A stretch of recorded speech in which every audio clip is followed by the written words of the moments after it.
When somebody says, "I'm religious," they always refer to themselves as believers, right? That means they believe something. What does believing something mean?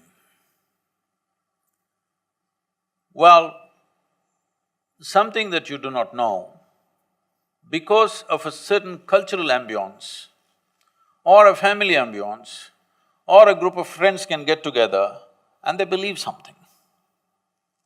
Belief essentially means something that you do not know, you assume, gather enough people around you and concretize that as the reality. If you want to believe something, you always need company. You need a flock around you. If you're alone and you believe something, you will look stupid. You need company, you need 1,000 people who believe the same thing. Only then it feels like a great thing. Because belief will give you confidence without clarity. If you believe something, suddenly you are confident, but there is no clarity.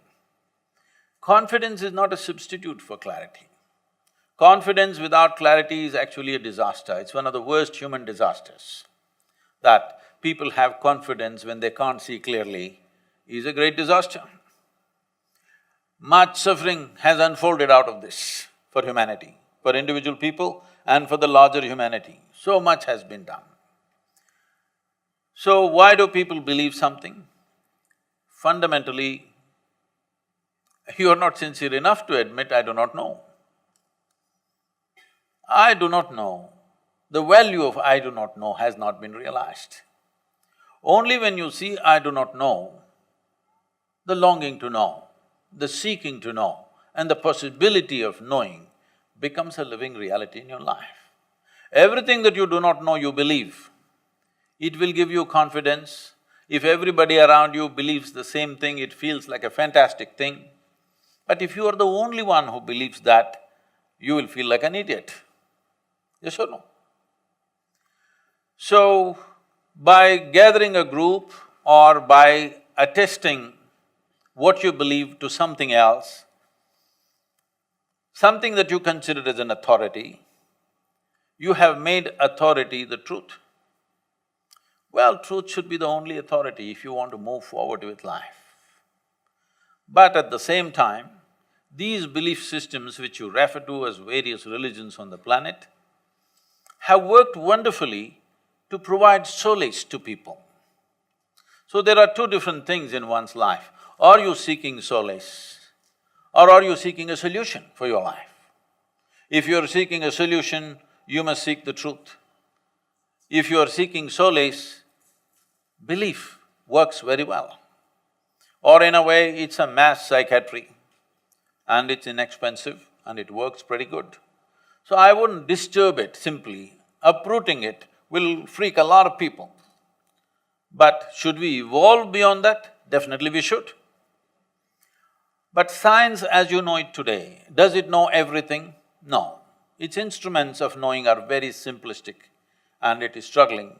The only reason science is as important as it is simply because the spill out of technology. So science has taken great steps, but still their instruments of perception or what they're using as their fundamental logic and what is being done is very simplistic. Today modern physicists have come to this and they're clearly saying, we not only do not know, we will never know. They understand with these instruments, they cannot go further than where they are. But with the physical world, they've done a fantastic job. Knowing the life itself, no.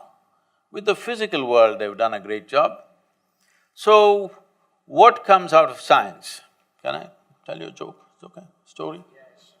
You all right? Because you look so serious, all of you, it scares me, huh?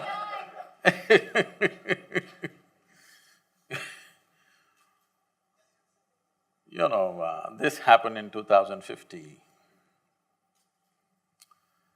A group of scientists got an appointment with God and they went there. They told him, "See, hey God, you've done quite well till now with creation, your design is quite good. But everything that you can do, we can do. It's time you retire. So God asked, is that so? What is it that you can do? So they said, see, we can make life. What more than that? God said, okay, give me a demo. They took a bit of soil and did whatever they had to do, many things. And after some time, this little baby started crying, came alive.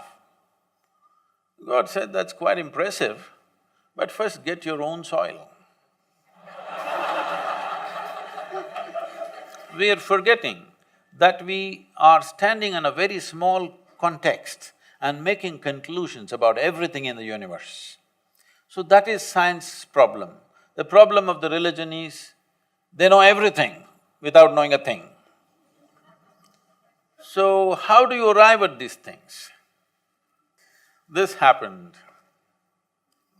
In New York City, a 8-year-old boy got home from school one afternoon. He had a very progressive mother at home. Obviously, she was single. And he came home and asked, Mom,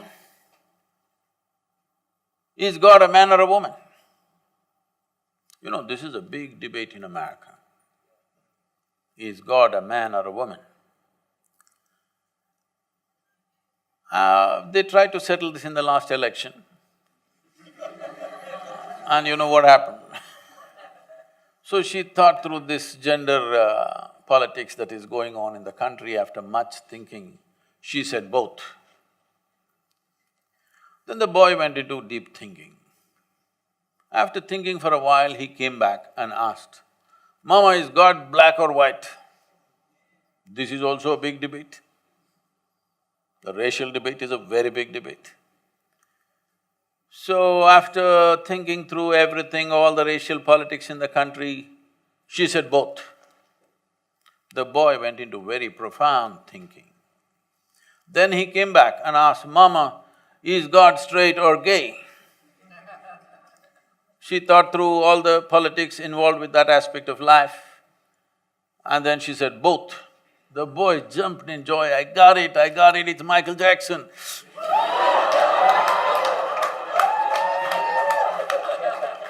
I don't know how you arrived at your beliefs